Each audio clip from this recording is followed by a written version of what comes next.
if they switch, you know what I mean, from top to bottom. Hello, and welcome to a weekly wrap-up Q&A, healing from A to Z with Masterful You, me, and KB. This week's healing sessions with Chris were brought to you by the letter A: abandonment, abuse, addiction, and anxiety. And as Chris talked about at the end of every video, we asked that people send questions in so that we could do a Q&A on Friday and answer any questions that popped up as you watched the video. And I gladly volunteered to be Chris's Ed McMahon to her Johnny Carson. And that's really dating both of us, but here we are. And we loved them, still do. So, hello. Hi, Chris. Hi, Judy. How are you doing today? I'm great. Thank you. Yeah, I'm great. Excellent. How about you? I'm doing very well. Thank you. Is there anything you want to say before we jump into questions? No, I just thank you, everybody, for your support this week. It's been fantastic. I'm really grateful. Excellent. Though Chris will not say it, I will say it for her. It's been a big deal for her to put herself out here and do these videos for you. She's had, this wisdom that she has experienced, this healing. And I've been telling her for years, yes, I'm going to say it. I have been telling her for years that she needs to put herself out there and allow people to benefit from her experience and wisdom. So I am very proud of you for you stepping into your light and having the courage to do this. And I'm honored to be a part of it. Thank you. Thank you. I'm so grateful for you too. This healing journey, you've been a big part of it. Yeah. We never do it alone, do we, Chris? We don't. No, that is a key message. Yeah. Absolutely. Okay, so the first question we have has to do with the topic of abandonment. Yes. Okay. And I'm going to giggle because I've made these. It's our first week, so we haven't had a lot of questions come in. So, we've been picking brains of family, friends, and things like that. So I'm going to say this comes from Anna in Alabama. Excellent. Okay. So how do you know when what you're feeling is abandonment trauma versus just disappointment? Wow, that's a really good question. Yeah.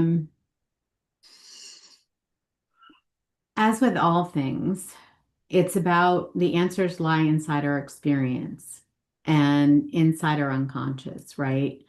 So we want to go into the experience of what we're feeling and, what are the thoughts that you're thinking? For example, if I'm thinking things like, why does this always happen to me? I thought I was going to get past this. I'm so unlucky. And, you're thinking all these things, I'm trying to turn off my notifications because all of a sudden I'm the most popular person on the planet while we're while we're doing this. And they're loud. Can you hear me now? I couldn't hear. Yeah. So, okay. Yeah, see, it's just ridiculous. All right, I guess we're just going to have to deal with it. And for next time, that will be done. Yeah, so notice, are you looking back at the past? Are you thinking about your history and connecting what's happening today to something that happened previously? Mm. Or is this a standalone? How are you feeling? Are you feeling like, something heavy? We're going to get disappointed. There are times when we're like, oh, I thought something else was going to happen. Or, I was hoping this was going to be different than it is. But there's a difference between feeling like, oh, I thought this might be different, disappointment, and, oh, I don't know if I can go on. Right? Mm-hmm. So I like to talk about the compass. And so on that scale of 1 to 10, and I want to say 0 to 10, but I'm always told like 0, people ain't here. So it really is 1 to 10 that we're concerned with here. And one is, I don't want to get out of bed. That's your experience. Like it's so bad you don't want to get out of bed. Until you get to at least a four, you're dealing with past trauma. You're dealing with an idea. The trauma might not be directly abandonment, but it's this idea of bad things tend to happen to me, right? As opposed to good things tend to happen to me. It's that the cup is half empty. When we're in that feeling, most of the time when we're having that experience, there's a good chance that we're dragging some baggage from the past and we've got some trauma to heal. Okay, so with that, do you feel that there is a specific pattern that would be attached to the abandonment trauma of the past? Like a survival technique that they've used in the past that they're getting the urge to use again, but are more aware now? So they're catching themselves? It can be. I mean, I know for me, with abandonment, I would kind of blow my life up. Whenever things started to feel like, oh, it feels like this is getting scary. Oh, I would feel vulnerable, but on an unconscious level, Right. right? I wasn't thinking, oh, I'm feeling vulnerable in this moment. I should take some sort of action. This is all happening at the instinctive level. And so I would start to feel uncomfortable. I would start to pick up signals that something was changing. And that change, when it's your instincts are paying attention to it, and when abandonment was like an outcome that Mm-hmm. you've been dealing with, you start thinking, oh, here it comes. Right. You don't realize you're thinking that, but you are. Mm-hmm. Something's changing, and change is never good. That's trauma. So you Because said it would blow up your life. yes, I would blow up my, yeah, Yeah, what did that look like? getting divorced, changing jobs, anything that was, I was going along and everything was okay. And then I started to feel different in the experience. Mm-hmm. I didn't have the tools of sticking with it because in my unconscious was this, and in my instincts specifically, because we've also got intuition and inspiration, we've got very high level energy and insight also in our unconscious. Mm-hmm. But in my instincts, which were very strong because I was carrying such a big chunk of this um, trauma, was the idea that change is going to be bad, get out before it blows up. Yeah. And you're not able to see that you're actually doing the very thing that it is that you're so afraid is going to happen. Right? I mean, it's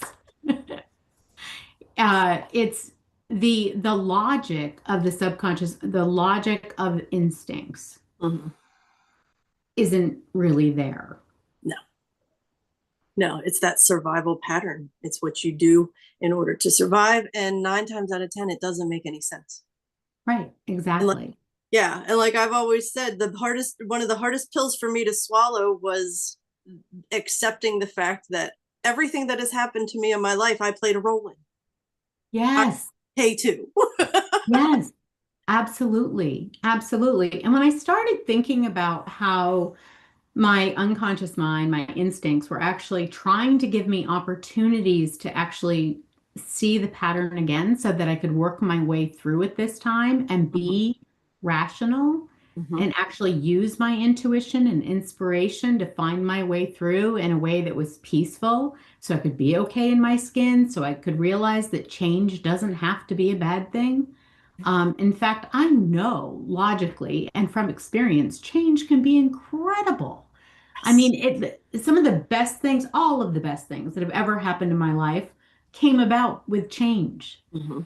But this abandonment in my instincts kept me from being able to feel good about the prospect of change, even as I acquired, evidence that Mm-hmm. it was likely to be a very positive thing.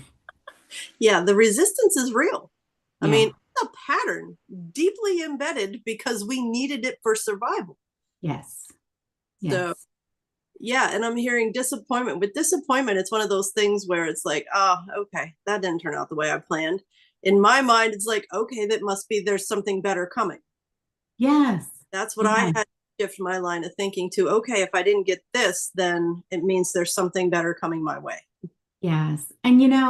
if you continue through kind of thinking about, we did think and feel, if you get to the place of like, what are you saying and doing? Mhm. Observe yourself. Don't judge or criticize. Just observe, like, what are you saying and doing?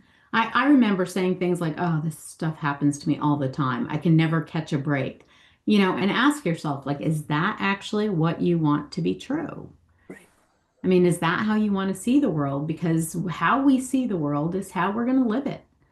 And dropping into your body and how do you sense it? So if I'm carrying past trauma and I focus on my body and I'm thinking about this trauma a little bit, about this abandonment, and I ask myself, like, how do I feel?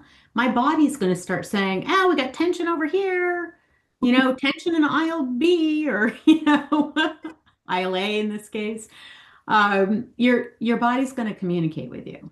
Mhm. And it's going to tell you like, yeah, we've got a cleanup we need to do over here. Mhm. And that's not going to happen with disappointment, No, no. right? It's not going to have that depth. And then, finally, it's the knowing, intuitively asking yourself, is this something bigger than what's happening right here immediately? Yeah. Yeah. Is this emotional response aligned with, does it match the current experience? Yes. And if not, dig deeper. Yes. Yes. And I would say, like, am I overreacting?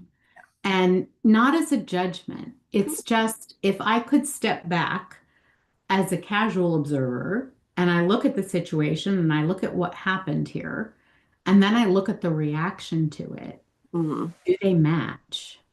Right? Because for me, little things could send me into, a spiral where it would take me months to get back to being able to like start planning new things again. Right. Yeah. Mm. Yeah. And it's one of those things that you see a lot, but it really does. If you can shift your perspective, it makes a huge difference when you shift from why is this happening to me to why is this happening for me? Where's the look for the Yes. okay. All right. Excellent. We're going to move to Tuesday where you spoke about abuse. Ah, And we have Diane from Detroit asked, what are the subtle signs of emotional or verbal abuse that often get overlooked? hmm. Yeah, I thought that was a good one too. It is a good one. It's funny. I really do subscribe in my experience to people who are in pain cause pain. Uh, I think it's so important to start with that viewpoint because I know there's a lot of information on the internet about, those people are bad and here are all the terrible things that they do. And, if you're not one of them, then Mm-hmm. you're a good person. And I think that's so dangerous. Yeah. Um, Especially because when we're in relationships, it literally is a two-way street. Um, if we're in a relationship with someone who is unkind and disrespectful, to us, first of all, it's important to know the way they talk to you is the way they talk to themselves, right? I mean, if you're inside beating yourself up all the time, and then somebody else comes across and does something, and it's an opportunity to beat up on somebody else instead of yourself, Mm-hmm. it's pretty much human nature to do that, to take advantage of that opportunity. And I found that when I was in verbally and emotionally abusive um, relationships, I'd grown up in that environment, Mm-hmm. right? Where people were not kind and respectful, where sarcasm masqueraded as love, Mm-hmm. where when people told you what was wrong with you, they were doing it because they loved you and they wanted the best for you, right? And this is pretty common. So like I have no problem saying I grew up around this Mm-hmm. because I don't think that's shameful. I think it's the truth of our civilization, our society, and where we've evolved to, right? And also we're starting to work on moving past that. But to move past that experience. We actually have to acknowledge, yeah, that's where we are. Yeah. You know, if I decide I want to go from Boston to LA, I actually have to start in Boston. I can't be in Vermont and be like, let's pretend I'm in Boston. That's never going to work. So we need to actually say, where are we? Mhm. And we're in a place where a lot of us are beating ourselves up. We feel beaten up and criticized and judged by other people. We're doing it to ourselves, which makes us a little porcupiney, a little prickly. So I know for me, I got used to being criticized. And so I would assume that people had bad intentions. Mhm. So even when people gave me a compliment, I thought, you know, Up to like, that. yeah, exactly. Okay. What are you trying to do here? I wasn't able to just receive it because I didn't trust that there were people who were being kind and generous of spirit because the people I grew up around were anxious. They weren't in a feeling completely at peace in your body, and you can't give something loving to somebody else unless there's a loving experience going on inside of you. Mhm. So when I talk about abuse, I mean, I talk about we're abusing ourselves, Mhm. right? Like when we can get into a place, like if I make a decision, which I used to do, if I made decisions to be in relationships with people who were not kind to me, right? Was I being kind to me? Right. That's it right there. You know, if you're with somebody who emotionally is just constantly nitpicking, telling you that you're never going to find a better one than me. You have this wrong with you. You have that wrong with you. The Yeah. first thing you do is check on your relationship with you. Yeah. Because what I learned in all the self loathing years that I've lived is I attracted people that would validate my belief that I was trash, Yeah. that I was broken, that I wasn't worthy of love. That's what I wound up inviting into my life, and then I'd get all butt hurt when they hurt my feelings. Yes. Yes, absolutely. And that's the pattern because it's the pattern from childhood. Mm-hmm. What we learned was that having affection given as a reward and withheld as punishment was Mm-hmm. normal. Yeah. That was actually love. And then we would try to figure out how do I get more of the good stuff Mm-hmm. and less of the bad stuff. So now we're in our heads trying to figure out how do I manipulate this situation instead of being in our bodies and saying, okay, what am I thinking, feeling, sensing, doing, and saying, and knowing in this interaction, is this a healthy thing for me? Is this, you know what? And healthy can sound like a judgment, and I don't mean it as a judgment at all. So let's even say, is this a happy thing for me? There you go. Right? Mm-hmm. When I'm in this relationship interacting with this person, do I feel generally happy? Do I feel better about being me, or do I feel worse about being me? Yeah. Do I feel seen, heard, loved? Yes. I love to say adored. Yeah. Everyone deserves to feel adored Mm-hmm. without conditions, Right. right? But if we think that's not available, if we think that's a unicorn fantasy and that's not available, then we'll try to turn the person that we're into something tolerable. But unfortunately, the only experience that we have any real influence on is our own. Mm-hmm. That's why I keep saying, don't worry about how you think you appear to the outside world. Get inside your own experience and check in what's actually going on there. Because if I get really clear about my experience, then I start saying, when I hang out with that person, I feel like I'm being dismissed. Mm-hmm. Then I can simply say, is this a person I want to hang out with? I mean, it becomes so clear and simple. Mm-hmm. I don't need to change me. I don't need to change them. There's no big drama or problem. It's just an acknowledgement of, is this the way I want to experience things? Mm-hmm. And if not, go find people who want an experience like the one you want. Exactly. And it doesn't make the other people bad. It's not a judgment. It's No. what I have, I found that embracing the sacredness, and this is a lot because of the work I've done with you. My softness is sacred. Yes. And I don't have to share that with everyone. That's right. And it's so important for you to understand that, your energy is sacred.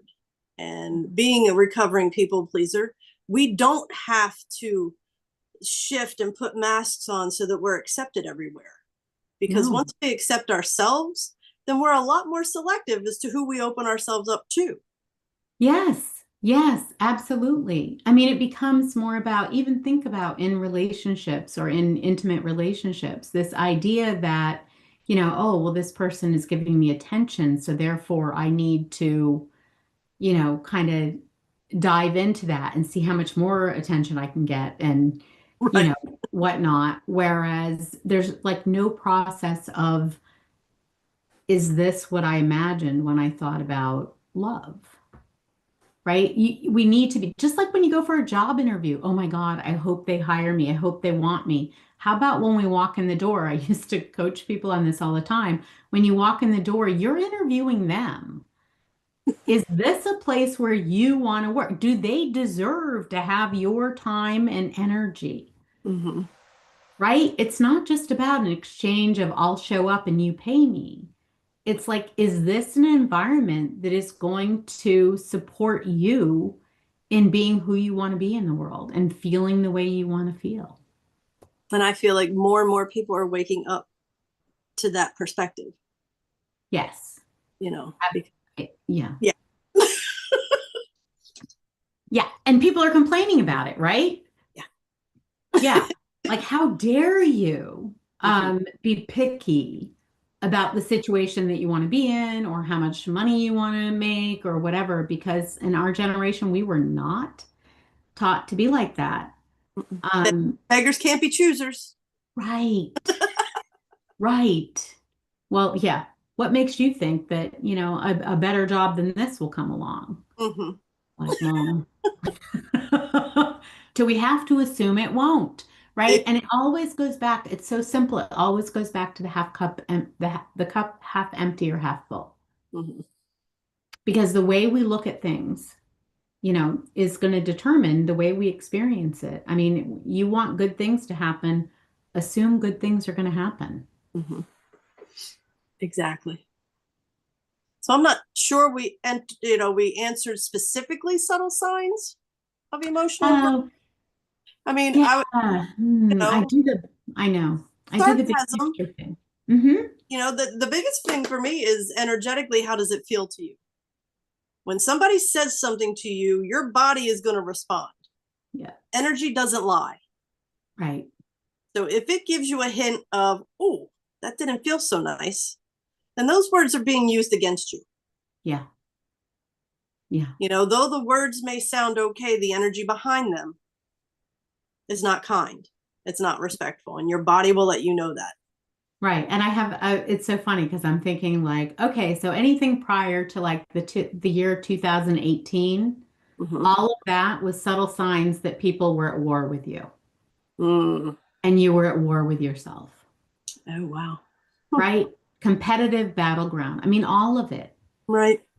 It really was like, I used to call it the sliding scale of judgment. I haven't talked about Mm-hmm. this in a long time, but it was like, let's say somebody else says, "Hey, I had this good thing happen to me," right? So you're kind of like, we're here.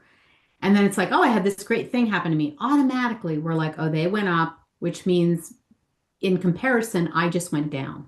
Mm-hmm. Right? Nothing freaking changed. But in our minds, it's like, oh, well, they went higher and therefore I went lower. And so now, how do I feel about that person? And how do I feel about myself as a result of this? Right. Right? So all of that competition um, just created an environment where we couldn't connect and genuinely support one another Mm-hmm. because if something good happens to you, it didn't happen to me, and I got to feel bad about that. Yeah. And in order for me to win, you have to lose. Yes. And Mm-hmm. it's in our relationships, it's in our intimate relationships. Not all of them, not all of the time, but there is this kind of, this sense of like we must be about the same or we wouldn't be together. Or in some relationships, one person is like, no, I'm in charge here. Uh-huh. You're You're Absolutely. lucky to be here. Yeah, exactly. And if that gap widens, then you might get lost. Hmm.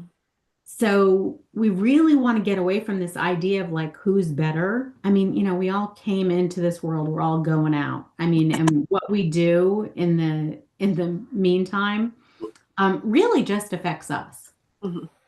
We affect other people, but it's about your own experience. That's why we called our program Own Your Experience, Hmm. right? Be much more interested in what's going on inside of your experience than how it is that you think you might compare to what you imagine somebody else's experience might be. Right. Oh, That's a lot of work. it is, and it's impossible. Yeah, absolutely. Okay, we're going to move on to addiction. Hmm. And this comes from Jen in Shrewsbury. And that's for real. Yeah. How can I tell the difference between coping and addiction when it comes to habits? Hmm. That's interesting. Mm-hmm. Um, there's not really much difference. It's a perspective, right? But it's almost like we could say a coping mechanism is something that we do because it eases the experience that we're having in that moment. Okay. So it makes us feel a little bit better. If we repeat that coping mechanism over and over and over again, eventually it becomes an addiction that we're not even aware we're doing. Ah. Right? So let's think about it in the beginning. Maybe you go out as a teenager and you go to a party and you're feeling really awkward and uncomfortable and you have a beer and you taste it and you're like, oh, this is terrible. Because, there was a time when we all thought beer tasted terrible. But you lose that sense of insecurity and being with your peers and being out in a new environment and all of that kind of stuff. What are the expectations? Do people think I'm cool? Like all of that stuff is going on inside. You have a beer or two, and there's less of that. Mm-hmm. So you feel better. Well, now maybe you don't drink again for months and months, right? And when you do, you're aware of it. You're like, you know what? I think if I had a beer, I'd feel better. There comes a point, and you see this in professionals all the time. There comes a point at which the window between or the gap between when we turn to that coping mechanism is shorter and shorter and shorter. And that's really when we're in addiction. It's still a coping mechanism. We're still trying to feel more comfortable in our skin. But now our unconscious mind is saying, you need this, as opposed to, I could do that.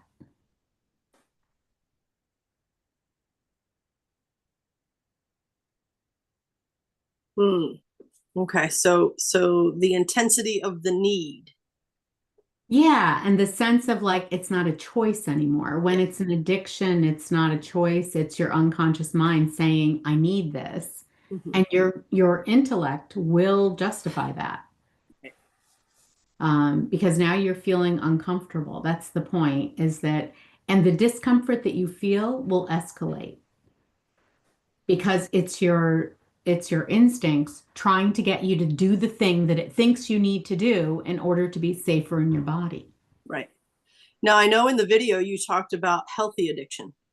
Mhm. You want to touch on that a little bit before we move on? Yeah, sure. You Yeah, I mean, healthy can't say addiction that is, too yeah, it's true, right? Um, Healthy addictions are those things like, people talk about people who love to ride motorcycles, much. Mm-hmm. right? People who love to ride horses, people who love to bike or whatever those things are. They're those places, runners. We talk about the runner's high. Mm-hmm. Those things that people do that actually can benefit your mind and your body, can benefit you, and it becomes an addiction because you start craving it. So craving is kind of a good word, right? When it's like it's not just, oh, wouldn't it be nice to go for a ride today? It's like, I gotta go for a ride today. Mm-hmm. right? I need that experience right now because of whatever the signals are inside of me. And that's why tuning in, what are you thinking, feeling, saying, doing, Mm-hmm. sensing, knowing, right? Over and over again, like tuning in, what's going on? Because the answer to your addiction or the key that will unlock your addiction is in that experience. When you actually go in there and say, what's going on with me right now that has me thinking I need this thing that I don't need, but I'm thinking I do, I'm feeling like I do. Mm-hmm. Going on in there, you're automatically changing yourself into a different energy out of instincts. Instincts don't ask questions. Instincts take action, right? It's like they get triggered on something and we're just going to keep drilling and making it louder and louder until you take action. Mm-hmm. Your intuition, inspiration, those are happening in a different way. That's when you start asking questions and you actually can override um override the signal that I need. Mm-hmm. You actually can step forward and say, is that true? What's going on right now? Yeah. And The question breaks the energy of the addiction. yes, Pause so that you can think with clarity. yes. What I And just heard. even just by asking, like, what's going on, you're changing when you focus your energy on your own body, on your own experience, it will change that experience just by focusing on it. Mm-hmm. Right? So it's not like I'm stuck in this experience and I have to stay here suffering in this experience until I do the thing that I'm craving. No, you start paying attention to your experience and asking your experience questions, and it will change on its own. And don't judge it. Right.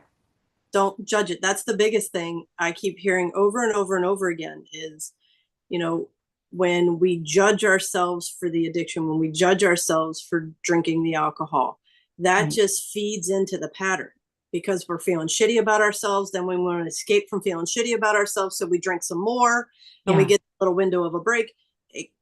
So the judgment, Absolutely. don't judge, that breaks the cycle.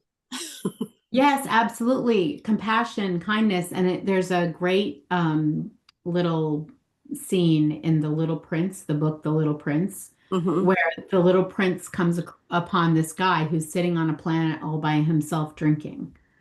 And the prince says to him, "Why are you drinking?" And he says, "Because I'm so ashamed." And he says, "Why are you so ashamed?" And the guy says, "Because I'm drinking." Mm. Yep. That's exactly it. Like this idea that we should be ashamed of the fact that we didn't know how to manage our instincts. Who told you about your instincts and how to manage them? If you had been informed about this early in life, you would have acted accordingly. Exactly. But we were not informed. And we look around and we see people working on all these unconscious, instinct driven behaviors. And so we think it's, that's what everybody's doing. Mm-hmm. So it must be okay. Yeah. All right. We're going to move on to Thursday, where you spoke about anxiety. Mm. And um, All light topics. I know, right? This is a highlight question for me out of the list. Can anxiety actually be a doorway to deeper self understanding, and how so? Yeah, absolutely. I know it was for me and continues to be. When I see people who are saying like I have anxiety and I need to do something about it, I'm like, yay. Because anxiety is just a message. It's really just saying you've topped out in terms of how many worries you've got going that are unresolved in your system. You're worrying about a lot of things and you've gone beyond your ability to cope, Mm-hmm. right? So it's now spilling over. And this is good news because we can actually cope with a lot of worries, a lot of anxiety, a lot of absence of peace. But when that anxiety starts spilling over, now we got to deal with it. And we have to ask ourselves, what am I so afraid of? And what am I going to do about that? Do I Mhm. want to live in a state of fear all the time? Or do I want to put the effort into learning how to create a sense of peace in my body, right? And in my mind. I mean, they're all connected.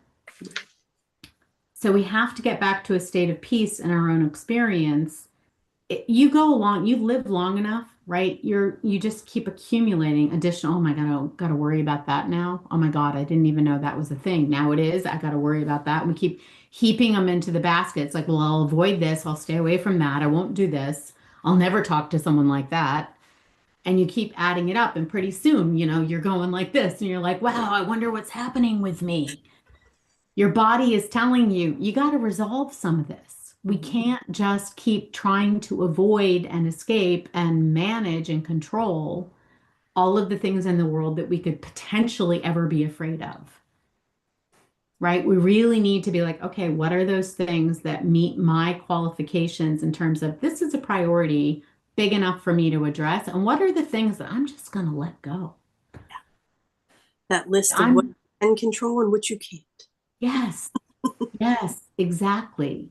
And Mhm. those things that I have no control over that are not meeting my top 5 or 10 or whatever it is list of things that I want to focus on, Mhm. why would I drag those around with me? Why wouldn't I just say, I'm going to let somebody else deal with that?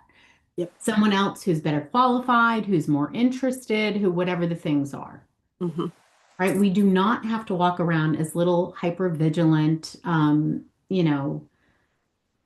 I don't know, dragon. I'm getting this like dragon thing of like, just like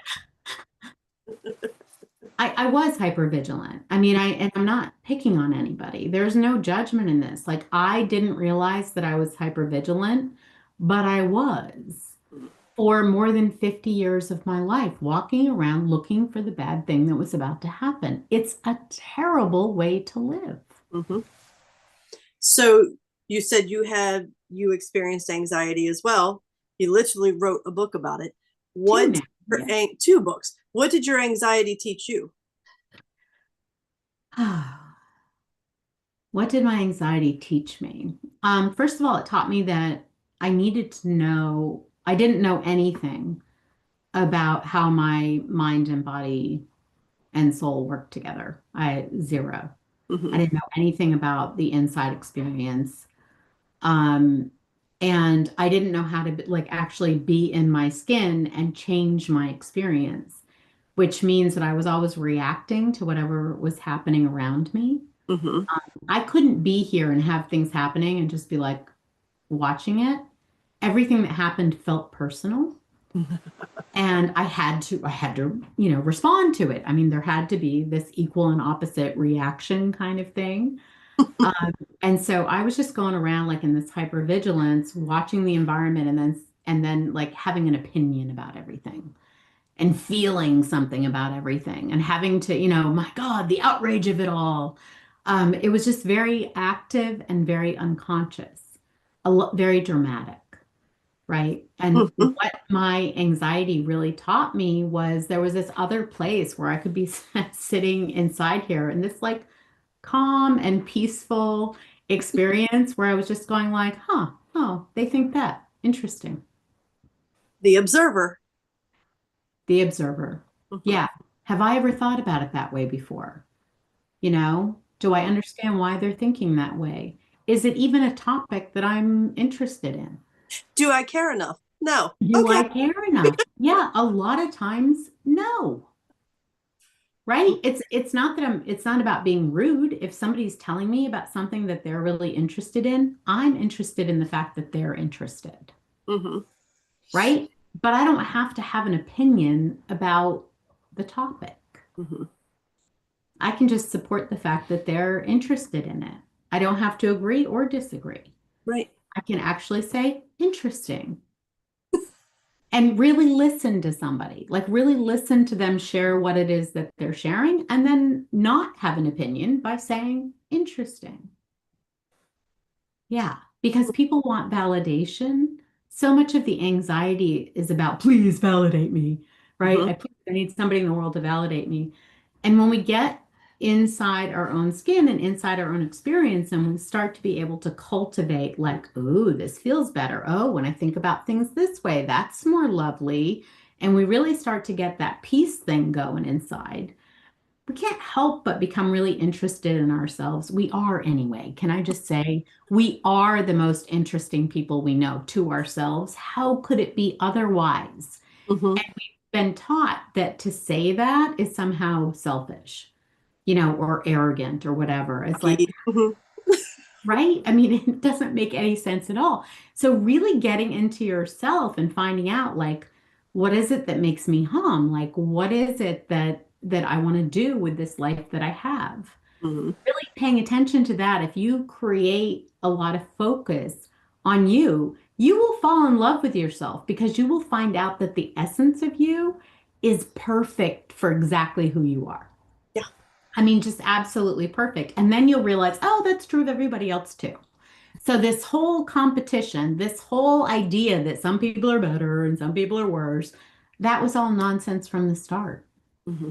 but also part of our evolution. It's like when the intellect didn't know that the instincts were driving the bus, Hmm. and it wanted to say, oh, no, no, I'm doing all of this very intentionally. You know, we now know that's not true. We are emotional creatures who do a lot of irrational things because of our instincts. And as long as we know that, there's no problem with it because we can actually take a pause and be like, I mean, does what I'm doing here make sense at this time? And if it doesn't, it's nothing to be ashamed of. It's just part of the human experience. Yes, when we give ourselves permission to explore and experiment, and there is no failure, only lessons to be learned, it really does shift your whole mindset. Yeah, it really does. I was able to get rid of so many whips that I used to beat myself up with when I shifted to that line of belief. Yes, Because, we get this impression that we're supposed to know everything already. right. When I could admit that I don't know shit, it set me free. Yeah, absolutely. Absolutely. I've noticed people pretending. It always bothered me my whole life, even in childhood. I'd be like, well, what you said just conflicted with what you said an hour ago, right? Like, never tell a lie. Don't tell your grandfather what I said. Tell him this instead. It's like, Wait a how minute. is that not, and then getting in trouble for pointing out the truth. Mm-hmm. Right? So I figure, wow, everybody else has this whole world figured out already, and Mm-hmm. I'm the only one who doesn't get it. And that's really dangerous because I've found out since most of us are thinking that. Yep. We're actually thinking, oh, everybody else has it all figured out, and I'm the only one who doesn't. And No, then wonder newsflash. why I have anxiety. Exactly. We're all insecure. We're all looking for validation. All of these things are happening because we did not get unconditional love from people in childhood who had unconditional love for themselves. Mm-hmm. We've just been passing along a lot of self-image, self-concept, you know, garbage. Yeah. Garbage. Garbage. Oh, that's much better. Yeah. Garbage. Would you like to mention the name of your two books and let people know where they can get them should they want to purchase them? Yeah, you can go to masterfulyou.com. For those of you who have not figured it out, it is Masterful You. Yes. And it's, it's about your journey to becoming masterful and really understanding who you are, knowing, discovering, developing, and sharing the truth of you, the beauty of you. And there are two books. One of them is Loving Your Anxiety, Attacks, and Other Worries Away. Mm-hmm. And that's a first person, like me talking about my journey of like, whoa, the world is nothing like I thought it was, discovery. And then the second book is How to Master Anxiety in 12 Seconds.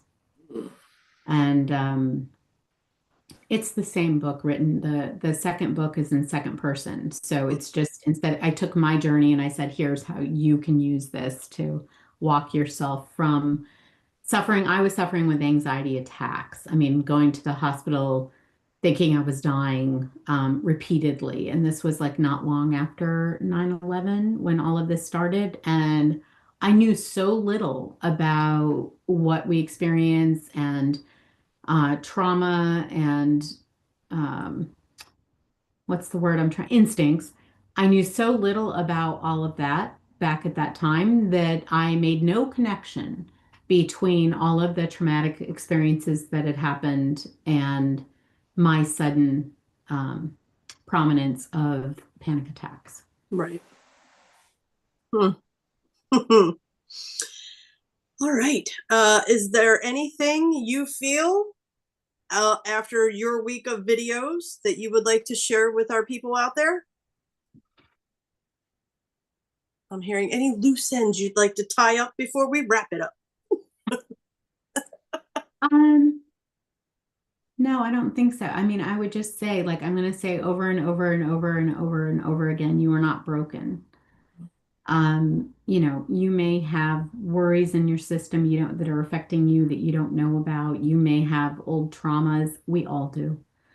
There may be things that are affecting you that need healing. Mhm. But healing is not a force of willpower. It's not, I gotta be better. It's not any of that stuff. It's actually, let's love on ourselves, Yeah. right? So that is my message. Like with love and patience for yourself, you can have a life that will just knock your socks off. And miracles will appear to happen. And it's just incredible. But the first step is to decide that, going through the motions and telling yourself it's going to automatically get better on its own if it hasn't worked this far, probably isn't going to. Right. Yeah. Right. And it's a choice. We encourage you to choose you. Yes. Please fall in love with yourself. Yes. Enjoy this journey. Yeah. Amen. Would you like to give a little glimpse into next week or leave them in? Going into, yeah, well, we're going into the bees. And I think we might do a business one as well, like business struggles. So to mix it up a little bit. Yeah, and we're doing some back pain, some binge eating, and I don't remember what the other one is, but BS. Our favorite Yeah. topic. Yeah, it's one of my favorite topics. Yeah, absolutely. Like how to deal with BS. Like when people are just, you know, Mm-hmm. BSing you. Yeah. Um, how do you stay okay in your experience? Mm-hmm. And it's important because we get a lot of it. Yeah. You and I used to talk a lot about bumper stickers and bullshit. Yes. Yes, absolutely. And when we're experiencing outrage, we're normally in our instincts. I mean, just, to be clear, we're feeling vulnerable and we're in our instincts. There's nothing wrong with that. It has a time and place. But when we get into a place where we're really at peace in our own skin, we can see the dynamics that are happening in the world for what they are, and we don't have to get sucked into the whole chaos thing. Mm-mm. And it's better not to be sucked into the whole chaos thing. Way better. Yeah. Way better. Okay. Well, I believe we are finished for today. This was a wonderful experience with you, Miss Chris. I always love chatting with you. That's where we run into trouble because Chris and I will talk for hours. We will. I mean, we could go for days. Yeah. Thank you so much, Judy. This was great. And Yeah. I look forward to your videos next week and meet Awesome. again with you on Friday. So thank everybody for watching. Remember, the website is masterfulyou.com, Hmm. and you can go there and check out the books. And can they give us their email so they can get newsletters and updates yet, or no? Yeah. Well, sure. I mean, because this is an evergreen thing. So yeah. After July 10th, all of that functionality will be there. But one of the things that we did is we're making the original anxiety book free. Awesome. So we took things down and moved them around so that we can say if there's anybody out there who's suffering from anxiety or any of these other things, and you're willing to put the energy into healing yourself, we will support you and we will not ask you for a dime Absolutely. because that's the world we want to live in. Mhm. right? So, so be patient because it's a few more days of doing this total rework, but we're doing it. It's coming right from the heart. So it's for you. Growing and evolving. Yeah. All right. Thank you all for joining the weekly wrap-up Q&A, Healing from A to Z, with Masterful You, me, and KB. We Yes. will see you next week. Have a great Thanks, week. everybody. Thanks, Judy. Thank you, Chris. Bye-bye. Bye-bye.